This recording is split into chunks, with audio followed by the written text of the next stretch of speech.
નમસ્કાર મિત્રો, આપ જોઈ રહ્યા છો બુલેટિન ઇન્ડિયા અને બુલેટિન ઇન્ડિયાની વિઝાને લગતી ખાસ રજૂઆત સાથે હું આપની સાથે મનોજ. તો વિઝાને લગતા ઘણા વિષયો છે, ઘણા પ્રશ્નો છે જેને લઈને અમે ખાસ દર્શક મિત્રોને જણાવવાનો પ્રયત્ન કરતા હોઈએ છીએ કે જ્યારે તમે વિચારો છો કે વિદેશ જવું છે તેના પણ ઘણા કારણો હોય છે, અલગ અલગ વિઝા આવતા હોય છે, તેની પણ કેટેગરી હોય છે. ઘણા જે વિદ્યાર્થીઓ હોય છે તે અભ્યાસ કરવા માટે વિદેશ જવાનું પસંદ કરતા હોય છે, ઘણા લોકો હરવા ફરવા માટે પણ વિદેશ જતા હોય છે, તો ઘણા લોકો વિદેશમાં સ્થાયી થવા માટે પણ વિદેશ જતા હોય છે. આ દરેકના કારણો વિદેશ જવા માટેના અલગ અલગ હોય છે, પરંતુ જે વિદેશ જવાની જે પ્રક્રિયા હોય છે તે સેમ હોય છે. અને સૌથી પહેલાં જે વિદેશ જવા માટે જરૂર પડે છે એ વસ્તુ એટલે કે વિઝા. જી મિત્રો, વિઝાની જરૂર દરેક વ્યક્તિને પડે છે. એ કોઈ પણ દેશમાં આપણે જવાનું હોય તો વિઝા માટેની ઘણી પ્રોસેસ છે, તે પણ આપણે ફોલો કરવી પડતી હોય છે. તે માટે વિઝા માટે એક ઘણી પરીક્ષાઓ પણ આપવી પડતી હોય છે. ત્યારે ખાસ આપણી આ રજૂઆતમાં વિઝા માટે કેવા પ્રકારની પરીક્ષાઓ આપવી પડે છે, કેવા પ્રકારની પરીક્ષાઓ હોય છે, કઈ ભાષામાં હોય છે, તેને લગતા અનેક પ્રશ્નો આપના મનમાં હશે. તો આજે એ જ પ્રશ્નોનું આજે સમાધાન મેળવવું છે, તે અંગે જ ચર્ચા કરવી છે. તો આજે ખાસ આ જ વિષય ઉપર આપણું માર્ગદર્શન કરવા સ્નેહા દેસાઈ આપણી સાથે જોડાયા છે, જે વિઝા કાઉન્સિલર છે. तो સૌથી પહેલાં તો स्नेहा जी, आपका मैं बुलेटिन इंडिया न्यूज़ चैनल की ओर से अपने चैनल में हार्दिक स्वागत करता हूँ.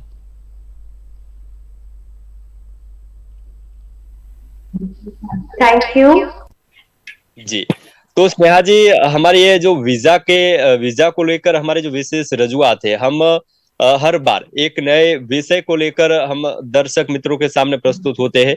और वीजा से संबंधित, वीजा से जुड़ा हुआ ऐसा टॉपिक है, ऐसा विषय है जिसको लेकर जो कई दर्शक है उसके मन में विभिन्न प्रश्न होते हैं, विभिन्न समस्याएं होती है, जो अनेक कह सकते हैं कि दुविधाएं होती है. तो उसको ही हम समाधान करने का प्रयत्न करते हैं, उनके जो प्रश्न है उस पर चर्चा करते हैं. तो आज हम जो स्पेशल जो एक सब्जेक्ट हमने पसंद किया है उस विषय पर ही हम आज बात करेंगे. हम सब जानते हैं कि जब कोई भी व्यक्ति विदेश जाने की सोचता है तो सबसे पहले जो दिमाग में बात आती है वो वीजा. सबसे पहले वीजा बनवाना पड़ता है, और वीजा बनवाने के लिए भी कई तरह के एग्जाम्स होते हैं, परीक्षाएं होती है, जिस होता है. तो आज हम इसी विषय पर बात करेंगे कि वीजा के लिए कौन कौन सी परीक्षाएं हैं जो इम्पोर्टेंट है, देनी पड़ती है, उनके क्या प्रोसेस होती है. ऐसे कई प्रश्न हमारे मन में और हमारे दर्शक मित्रों के मन में है, जिस पर आज हम बात करेंगे. तो स्नेहा जी, सबसे पहले आपको मैं यही पूछना चाहूंगा कि वीजा के लिए जो कैसे प्रकार की जो परीक्षाएं है वो देनी पड़ती है, और ये जो परीक्षाएं भी है, मैंने थोड़ा पढ़ा है कि डिफरेंट टाइप की होती है, अलग अलग. तो कितने प्रकार की परीक्षाएं होती है और इसकी प्रोसेस क्या होती है? देखिए मनोज जी, वैसे तो वीजा कई तरह के होते हैं. जैसे स्टूडेंट वीजा होता है. क्या मेरी आवाज आपको सुनाई दे रही है? जी बिल्कुल. हाँ जी. तो देखिए, वीजा कई प्रकार के होते हैं. एक तो स्टूडेंट वीजा हो सकता है, वर्क वीजा हो सकता है, टूरिस्ट वीजा, बिजनेस वीजा, या पीआर के लिए लोग अप्लाई करते हैं.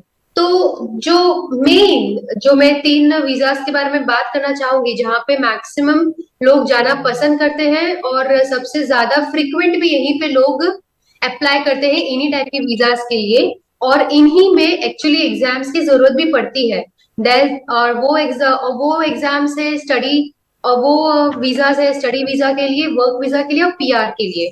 तो इन तीनों ही के लिए काफी सारे कंट्रीज में अलग अलग वीजा प्रोसेसिंग में उसके पहले स्टूडेंट्स को या जो भी कैंडिडेट हो उसको एग्जाम देनी पड़ती है. इन 3 टाइप की वीजा तो करनी ही पड़ती है काफी सारे कंट्रीज में. तो जो मैं आपको बताऊंगी वो कंट्रीज के हिसाब से होता है, बिकॉज काफी सारे अलग अलग एग्जाम्स होते हैं. जैसे आप पकड़ो, आईएल्स है, पीटी है, बाद में टोफेल है, सेल्पिप है और डुओलिंगो. ये सब अलग अलग टाइप के एग्जाम्स हैं जो बच्चे ले सकते हैं, बच्चे दे सकते हैं, या जो भी कैंडिडेट है वो दे सकता है, सो दैट वो आगे की वीजा प्रोसेस के लिए एप्लीकेशन दे सके. और ये सारे एग्जाम्स की जरूरत भी इसीलिए है बिकॉज हम जानते हैं कि हमारी जो हिंदी है वो मातृभाषा है, और बहुत सारी हमारी रीजनल लैंग्वेज भी है, लेकिन इंग्लिश हमारे लिए फॉरेन लैंग्वेज हो जाती है। तो अगर हम ये जितनी भी कंट्रीज है वहां पे हम जाते हैं, उसमें से काफी सारी कंट्रीज ऐसी हैं जो इंग्लिश बोलती है, उनका फर्स्ट लैंग्वेज ही इंग्लिश है। एंड उसके प्रोफिशिएंसी टेस्ट के लिए उनको इस टाइप की इंग्लिश प्रोफिशिएंसी टेस्ट की कॉम्पिटिटिव एग्जाम्स वो लोग हमेशा कंडक्ट करते ही हैं, जो हर मंथ में होती है। हर मंथ इनफैक्ट हर वीक में टाइप से हिसाब से हो सकती है। सो मैं शुरुआत करना चाहूंगी आइल्स से, बिकॉज आइल्स हर किसी को पता है, सबसे मैक्सिमम यही दी जाती है और सबसे ज्यादा जानी भी यही जाती है। अब आइल्स काफी सारे कंट्रीज में एक्सेप्टेड है। यूएस पकड़िए, कनाडा पकड़िए, ऑस्ट्रेलिया, यूके, न्यूजीलैंड, इन सब में आईएलटीएस एक्सेप्टेड है। लेकिन सबसे मैक्सिमम अगर आपको आईएलटीएस पे डिपेंड रहना हो और आप जा सकते हो, वो है कनाडा और यूके। और कनाडा में स्पेशली क्योंकि यहाँ पे आईएलटीएस चाहिए ही चाहिए, कोई और एग्जाम इतनी ज्यादा नहीं मानी जाती या एक्सेप्ट की जाती जितनी आईएलटीएस की जाती है। एंड आईएलटीएस 4 मॉड्यूल्स होते हैं उसमें। सभी एग्जाम्स में एक ही चीज होता है कि ये सबके सब 4 मॉड्यूल्स ही होते हैं। एंड ये सारे के सारे एग्जाम्स आपके स्पीकिंग, आपके रीडिंग, आपके राइटिंग और आपके लिसनिंग के ऊपर आपको टेस्ट करते हैं। तो अगर आप कनाडा जाना चाहते हैं तो स्टडीज के लिए आपको आईएलटीएस देनी पड़ेगी, वो होती है आईएलटीएस एकेडमिक। लेकिन अगर आपको वर्क परमिट या पीआर के लिए जाना हो कनाडा में, तो आपको देनी पड़ती है आईएलटीएस की जनरल एग्जाम। उनके मॉड्यूल्स ऑलमोस्ट एक ही होते हैं, बस कुछ कुछ जगहों पे क्वेश्चंस की या तरीकों की डिफरेंस होता है, बाकी सब ऑलमोस्ट एक ही होता है। और इसमें बैंड स्कोर आपको ट्राई करना पड़ता है कि आप 6.5 से कम ना या 6 से कम ना लाओ एटलीस्ट आईएलटीएस एकेडमिक में। बट जब आप आईएलटीएस जनरल की बात करते हैं तो आपको 777 बैंड लाने ही पड़ते हैं। यहाँ पे बैंड स्कोर 1 to 9 के बीच में होता है, एंड उस हिसाब से आपको अपने बैंड स्कोर्स लाने होते हैं।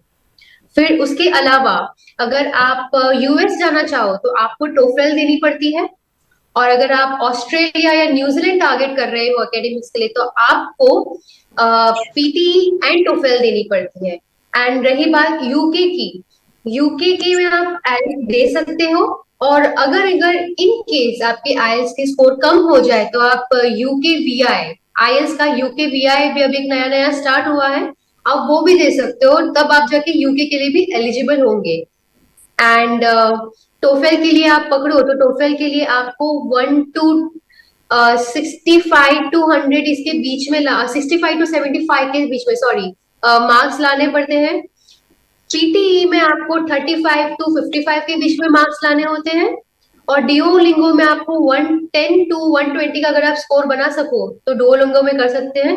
एंड सेल्फिप में आपको 1 to 12 के बीच में, हो सके तो 4 to 12 के बीच में आपको स्कोर लाना होता है। So this are the bifurcation as per the countries and the exams जो रिक्वायर होती है लोगों को देने के लिए। जी बिल्कुल, वैसे तो आपने अपने उत्तर में बताया है, लेकिन फिर भी इस प्रश्न पे थोड़ी स्पष्टता होनी जरूरी है। आपने बताया कि ज्यादातर अलग अलग परीक्षाएं देनी पड़ती है, सेम नहीं होती है, परंतु फिर भी ये प्रश्न कई लोग हैं जो विदेश जाना चाहते हैं, परीक्षा की तैयारी कर रहे हैं, उनके दिमाग में होता है कि सभी देश के लिए अलग अलग कंट्री में लोग जाना पसंद करते हैं। तब ये प्रश्न रहता है कि सभी कंट्री के लिए परीक्षा भी अलग अलग देनी पड़ती है या परीक्षा सेम रहती है? सभी के लिए अलग अलग देनी पड़ती है, वो इसीलिए क्योंकि देखिए काफी सारे एग्जाम्स है। जैसे आप, मैं 3 एग्जाम्स बताऊं, टोफेल, पीटीई या आईएलटीएस, तो ये कैसा है कि ये हर जगह चलता है। लेकिन यूएस में टोफेल ज्यादा रेप्यूटेड है देने के लिए। टोफेल अगर आप देते हो तो यूएस में ज्यादा रेप्यूटेड रहेगा। टोफेल से आपको ज्यादा अच्छी यूनिवर्सिटीज मिलेंगी, ज्यादा आपको अच्छे स्कॉलरशिप की भी आपकी पॉसिबिलिटीज बढ़ सकती है। ठीक है, अगर आप टोफेल देते हैं तो। लेकिन सेम अगर आप आईएलटीएस दोगे तो कोई भी एवरेज यूनिवर्सिटी में, कोई भी एवरेज कॉलेज में आपको एडमिशन मिल जाएगा, जो कि आप अगर यूएस में जा रहे हैं तो ऑब्वियसली आपको नहीं चाहेंगे। अगर आप यूएस जा रहे हैं तो ऑब्वियसली आप मैक्स अच्छे से अच्छे कॉलेज में, अच्छे से अच्छे यूनिवर्सिटी में एडमिशन लेना पसंद करेंगे, तो उसके लिए टोफेल ही रिकमेंडेड है। जी बिल्कुल। और हम्म। हाँ सॉरी। इस प्रश्न से जुड़ा हुआ एक दूसरा प्रश्न है। हमने आपने बताया कि जो अलग अलग कंट्रीज होती है उसमें जो परीक्षा की जो पद्धति होती है वो भी डिफरेंट होती है, अलग होती है। पर हाँ जी। हम देखते हैं कि कई लोग जो विदेश जाते हैं उनका जो उद्देश्य होता है, कारण होता है, वो भी अलग अलग होता है। कई लोग स्टूडेंट हाँ वीजा हाँ। पे जाते हैं जो विदेश पे अभ्यास करने जाते हैं। कई लोग सिर्फ घूमने फिरने के लिए जाते होते हैं, तो कई लोग ऐसे होते हैं जो विदेश में स्थायी होने के लिए जाते हैं। तब ये प्रश्न हर एक लोग के दिमाग में रहता है कि ये जो कैटेगरी वाइज जो वीजा है, वीजा के प्रकार है, वो वीजा के प्रकार के आधार पर भी अलग अलग परीक्षाएं आती है, या फिर जो अमेरिका दो लोग जा रहे हैं तो दोनों को सेमी परीक्षा देनी पड़ेगी, या जो कैटेगरी वाइज जो परीक्षा है उसके प्रकार भी अलग अलग होंगे। जी जी, डेफिनेटली आपका सही सवाल है कि कैटेगरी के हिसाब से परीक्षाएं दे सकते हैं। आप टोफेल दे सकते हो अगर आपको यूनिवर्सिटीज में इन सब में जाना हो, लेकिन अगर आपको नॉर्मल किसी वर्क वीजा या उसके लिए अगर आप ट्राई कर रहे हो तो आप डुओलिंगो दे सकते हो। आपके 110 से लेके 120 तक अगर आपका स्कोर आ जाता है डुओलिंगो में तो बहुत ही अच्छा है। एंड ये काफी इजी एग्जाम होती है Duolingo. In fact I would say सबसे ज्यादा इजी तो यही होती है, और सबसे ज्यादा स्कोर्स भी इसमें बना सकते हैं आप, और ये हर कोई दे सकता है। लेकिन हाँ, बस बात यही है कि डुओलिंगो आप हर जगह नहीं दे सकते। हर यूनिवर्सिटीज के लिए वो सही नहीं रहेगा, या हर वर्क परमिट या पीआर या उन सब के लिए सही नहीं रहेगा। अमेरिका में, यूएस में आप ये दे सकते हो। कनाडा में भी आप कुछ हद तक, कुछ जगहों जहाँ पे एक्सेप्ट हो वहां पे आप दे सकते हो। और जैसे मैंने बताया, कनाडा के लिए भी अगर आप वर्क परमिट के लिए जा रहे हो या आप पीआर के लिए जा रहे हो स्पेसिफिकली, तो आपको आईएलटीएस जनरल देनी पड़ती है। लेकिन अगर आप स्टडी वीजा के लिए जा रहे हो कनाडा में तो आपको आईएलटीएस की एकेडमिक एग्जाम देनी पड़ती है। जी बिल्कुल।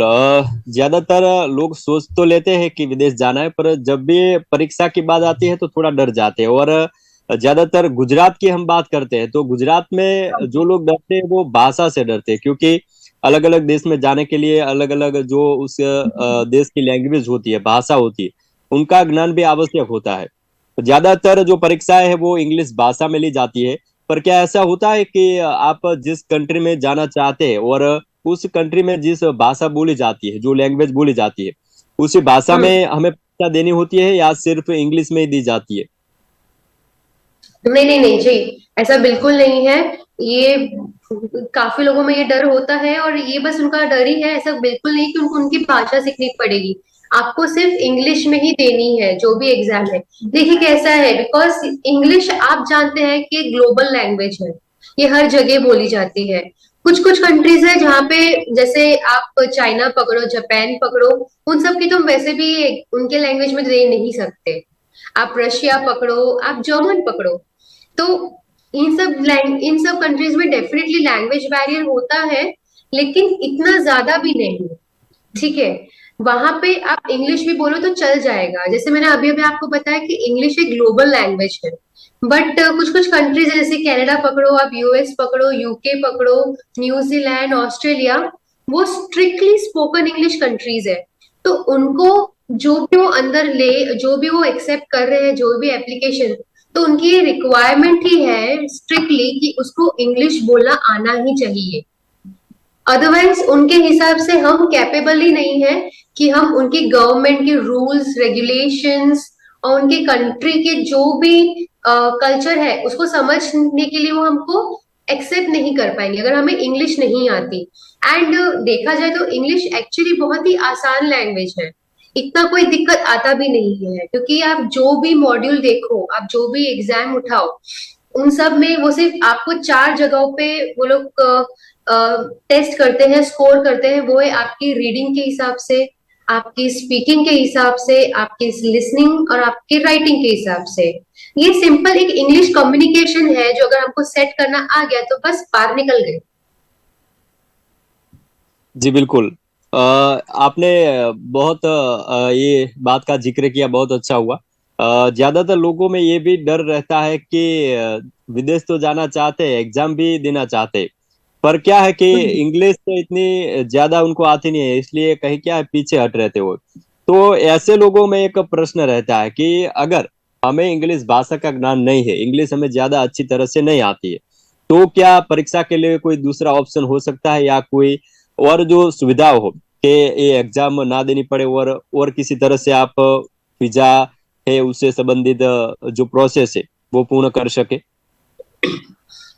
वैसे मुझे बताते हुए खेद हो रहा है, लेकिन ऐसे ये जो होगा वो शॉर्टकट होगा, और शॉर्टकट कभी भी इतना सही नहीं होता।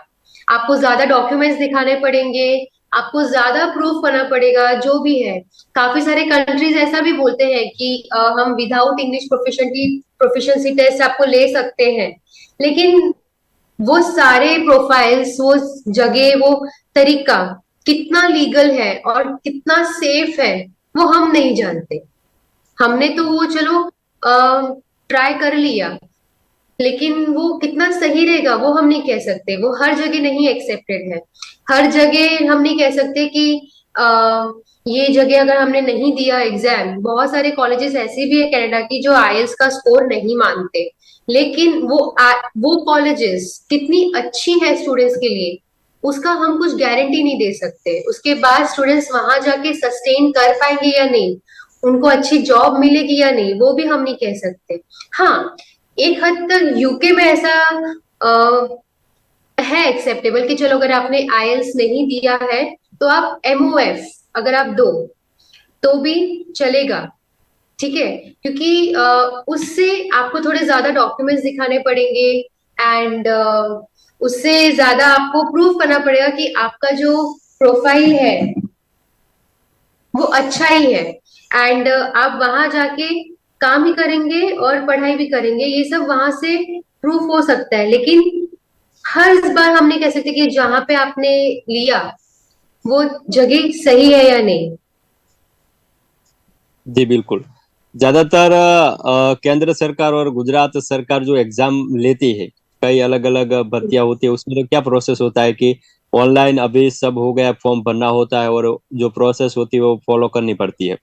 पर इस विषय में जो वीजा को लेकर हमें जो एग्जाम देनी होती है उसका प्रोसेस कैसा होता है, इसको लेके कई दिमाग में सवाल होते हैं। कैसे हमें फॉर्म भरना है, कहाँ पे परीक्षा होती है, ऐसे कुछ सवाल होते हैं। तो आप थोड़ा जो ये परीक्षा की जो पद्धति है कैसे ली जाती है, कैसा होता है, पूरा कहाँ पे फॉर्म भरना है, उस पर थोड़ा प्रकाश पाड़िए। श्योर, देखिए जैसे मैं बात करना चाहूंगी, शुरुआत करूंगी मैं आईएलटीएस की। आईएलटीएस का जो होता है दो टाइप प्रकार से हो पाती है। एक तो पेपर बेस्ड होता है और एक कंप्यूटर बेस्ड होता है, ठीक है।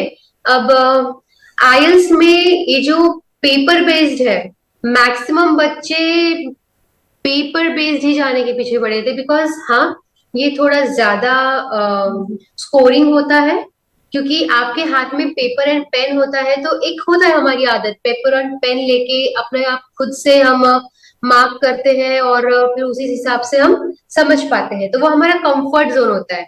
तो ये एक होता है पेपर बेस्ड में, और एक और होता है कंप्यूटर बेस्ड जो अभी कुछ सालों से शुरू हुआ है।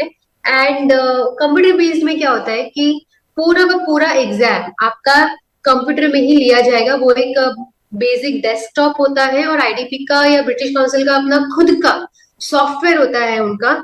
जो भी स्ट्रक्चर स्टैंडर्ड सॉफ्टवेयर होता है वो वही यूज करते हैं। एंड दोनों में डिफरेंस ये होता है कि पेपर एंड पेन में आपका जो स्कोर आएगा वो आएगा 15 से लेकर 10 दिनों के बीच में। लेकिन जो कंप्यूटर बेस्ड का स्कोर है वो आएगा ज्यादा से ज्यादा 5 दिनों में। एंड एक और डिफरेंस इन दोनों में ये होता है कि जो आईएलटीएस है पेपर बेस्ड, वो महीने में एक या दो ही होते हैं विंडोज ओपन, कि चलो आप महीने में ये एक या दो दिनों में जाके आप एग्जाम देके आ सकते हो। लेकिन कंप्यूटर बेस्ड में एक सबसे बड़ा फायदा ये होता है कि ये महीने में हर दिन, या कह सकते हैं हफ्ते में कम से कम 3 बार तो इसकी एग्जाम होती ही है। तो आपके पास डेट्स की कमी नहीं होती जब आप कंप्यूटर बेस्ड लॉक करने जाओ। और पेपर बेस्ड आपको एटलीस्ट 14 डेज या 15 डेज पहले, अगर आपने वो डेट देखी है तो आपको लॉक ही करनी पड़ेगी, बिकॉज अगर आप एक दिन पहले लेने जाओगे तो हो सकता है, इनफैक्ट मैं तो कहूंगी, अगर आप उसी दिन अगर आपने सुबह देखा 15 दिन ही हुए हैं और आपने सुबह देखा और हो सकता है कि वो शाम को भी डेट लॉक हो चुकी है और नहीं मिल रही हो। तो ये होता है पेपर बेस्ड का। बट हाँ, लोग पेपर बेस्ड ही जाते हैं क्योंकि ज्यादा इजी होता है, उनको आदत हो चुका होता है, ज्यादा स्कोरिंग समझते हैं। लेकिन कंप्यूटर बेस्ड भी अच्छा है, स्कोरिंग ये भी है, स्पेशली जब आप राइटिंग मॉड्यूल कर रहे हो, क्योंकि आपको अपने वर्ड्स दिख रहे होते हैं कि आपने कितने लिखे हैं और कितने लिखने हैं। जी बिल्कुल। एक और प्रश्न था इसी विषय के साथ जुड़ा हुआ है। वैसे तो थोड़ा रोमांचक प्रश्न है कि कई लोग सोचते हैं कि कोई भी एग्जाम होती है उसके लिए कुछ रूल्स बनाए गए होते हैं, जैसे कि आप ये परीक्षा है आपको पहले ट्राई में पास करनी है, दूसरे तीसरे ऐसे इस परीक्षा में कोई ट्रायल होती है कि आपको पहले दूसरे और तीसरे ट्रायल में पास करनी है, उसके बाद आप परीक्षा नहीं दे सकेंगे, या इसके उम्र का भी कोई जिक्र होता है कि इतने उम्र तक आप परीक्षा दे सकते हैं? नहीं नहीं नहीं नहीं नहीं नहीं नहीं, परीक्षा को लेके ऐसा कुछ भी नहीं है कि किसी भी उम्र में आप दे सकते हैं। आप कभी भी इसे दे सकते हैं, ऐसा बिल्कुल भी रिस्ट्रिक्शंस नहीं है कि आप उसको 1 या 2 बार ही दे सकते हैं। यूपीएससी नहीं है कि आपके 6 अटेम्प्ट ही मिलते हैं, वो भी एज ऑफ 32 या 33 तक का नहीं है, ऐसा बिल्कुल नहीं है। ये हफ्ते में या महीने में हर बार ये एग्जाम्स रिपीट हो रही होती है। अगर आप अपने स्कोर के साथ नहीं हो सेटिस्फाइड तो आप डेफिनेटली ये एग्जाम वापस दे सकते हैं। एंड इसका कोई भी रिस्ट्रिक्शंस नहीं है कि आप एक बार दे दिया महीने में तो इसके बाद आप दे ही नहीं सकते। नहीं, आप महीने में आप अगर आपको लगता है कि आप स्विच करना चाहते हो, आप फिर से एक अच्छा स्कोर लाना चाहते हो, तो आप उसी वक्त भी आप देने का सोच सकते हो और उसमें कोई भी आपको रोकेगा नहीं। ये अवेलेबल है और हर महीने या हर वीक तो अवेलेबल है ही। हाँ, एक बात है, क्योंकि ये एग्जाम्स अवेलेबिलिटी इनकी इतनी ज्यादा है, इसलिए इनका जो प्राइस है वो थोड़ा ज्यादा है। लाइक 15,000 आप पकड़िए आईएल्स का, क्योंकि ये महीने में हर दिन हो सकती है या हफ्ते में 1 या 2 बार हो सकती है, इसलिए इसका प्राइस उतना ज्यादा है। तो अगर लोग जानना चाहे कि मैं कितनी बार देना चाहता हूँ आईएल्स या देना चाहती हूँ आईएल्स या ऐसी कोई भी दूसरी एग्जाम प्रोफिशिएंसी के लिए इंग्लिश की, तो मैं हमेशा उनको यही रिकमेंड करूंगी कि आप उसके पहले जितना हो सके उतना प्रैक्टिस कीजिए, उतना आप अपने आप को परफेक्ट कर दीजिए। बिकॉज क्योंकि ये एग्जाम इतनी ज्यादा कॉस्टली है, तो आप फालतू का अपने बार बार पैसे देके अपने पैसे बर्बाद करो, उससे बेटर है अच्छे से प्रिपरेशन करो और हो सके तो 6.5 या 6 बैंड से कम मार्क्स ना लाओ, और उतना भी काफी है आपको मनचाहा स्कॉलरशिप और मनचाहे कॉलेज दिलाने के लिए। हो सके तो ट्राई कीजिए कि अटेम्प्ट्स ना दे ज्यादा, भले ही आपके पास अवेलेबल हो ये एग्जाम। जी बिल्कुल। वैसे तो आज स्पेशली हमने जो विषय पसंद किया था उस विषय के साथ जुड़े हुए सभी प्रश्न है, जो लोगों के मन में दुविधाएं होती है उन सभी प्रश्नों पर हमने बात की है। तो सबसे पहले तो स्नेहा जी, आप अपना जो कीमती समय है वो निकाल के हमारे साथ जुड़ी है, इस बदल आपका मैं सहृदय आभार व्यक्त करना चाहता हूँ। और आशा रखते हैं कि आज हमने इस विषय को लेकर जो भी चर्चा की, आपने जो भी मार्गदर्शन दिया है, वो जो विदेश जाने की सोच रहे हैं ऐसे लोगों को जो फायदाकारक साबित होंगे, उनके लिए ये जरूरी साबित होंगे। तो दर्शक મિત્રો, આજે આપણે ખાસ કરીને જે વિઝા સિરીઝની અંદર એક સરસ મજાનો વિષય પસંદ કર્યો હતો કે જે વિઝા માટે જે પરીક્ષા આપવામાં આવે છે તે પરીક્ષા કેવા પ્રકારની હોય છે, તેના માટે શું પ્રોસેસ હોય છે, તેને લગતા પ્રશ્નો છે, તેના અંગે આપણે આજે વાત કરી। તો ફરી મળીશું આવા વિઝાને લગતા એક નવા જ વિષય સાથે આ જ પ્લેટફોર્મ પર। ત્યાં સુધી મને રજા આપશો। નમસ્કાર।